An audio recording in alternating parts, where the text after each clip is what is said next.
আরে যাও যাও এটা জ্যাকেট ধরো ধরো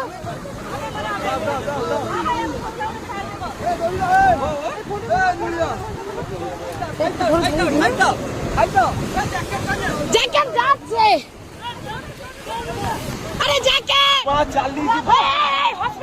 হসপিটালে তালসারি সমুদ্র সৈকতে ডুবে যাওয়ার পর অভিনেতা রাহুল ও শ্বেতাকে যেভাবে উদ্ধার করার চেষ্টা করা হয়েছিল, এবার সেই রোমহর্ষক ভিডিও ভাইরাল হয়েছে।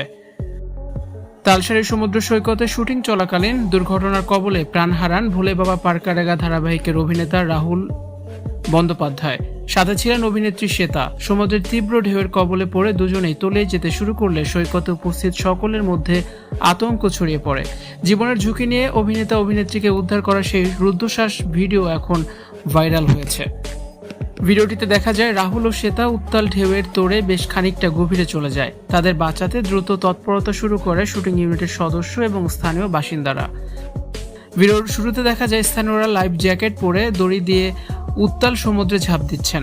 ঢেউয়ের প্রবল শক্তির কারণে বারবার তীরে আছড়ে পড়লেও তারা হাল ছাড়েননি। বেশ কিছুক্ষণ লড়াইয়ের পর উদ্ধারকারীরা শ্বেতাকে অচৈতন্য অবস্থায় উদ্ধার করে তীরে নিয়ে আসতে সক্ষম হন। শ্বেতার চুলের মুঠি ধরে শ্বেতাকে রক্ষা করেছিলেন তারা। শ্বেতাকে কাঁধে তুলে নিরাপদ স্থানে সরিয়ে নেওয়ার সময় উপস্থিত দর্শকদের আর্তনাদ ও উদ্বেগের চিত্র ক্যামেরায় ধরা পড়েছে। তীরে আনার পর শ্বেতাকে দ্রুত হাসপাতালে পাঠানোর ব্যবস্থা করা হয়। শ্বেতা উদ্ধার হলেও অভিনেতা রাহুল তখনও নিখোঁজ ছিলেন। উদ্ধারকারীরা দড়ি এবং জীবনদায়ী জ্যাকেট নিয়ে বারবার সমুদ্রে নামার চেষ্টা করেন। স্থানীয়দের গগনবিদারী চিৎকার ও ছোটাছুটি পরিস্থিতির ভয়াবহতা ফুটিয়ে তুলেছে। ভিডিওটিতে বলতে শোনা যায়, জ্যাকেট দাও জ্যাকেট দাও। এভাবে চিৎকার করছেন অনেকেই, যাতে রাহুল কোনোভাবে তা ধরে ভেসে থাকতে পারেন।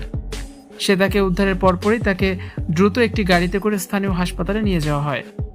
শুটিং এর সময় কোনো লাইফ জ্যাকেট বা পর্যাপ্ত নিরাপত্তা ব্যবস্থা ছিল না, তা নিয়ে প্রশ্ন উঠেছে। স্থানীয় মৎস্যজীবী ও বিপর্যয় মোকাবেলা বাহিনীর সাহসিকতার কারণে সেদিন শ্বেতাকে বাঁচানো সম্ভব হয়েছে।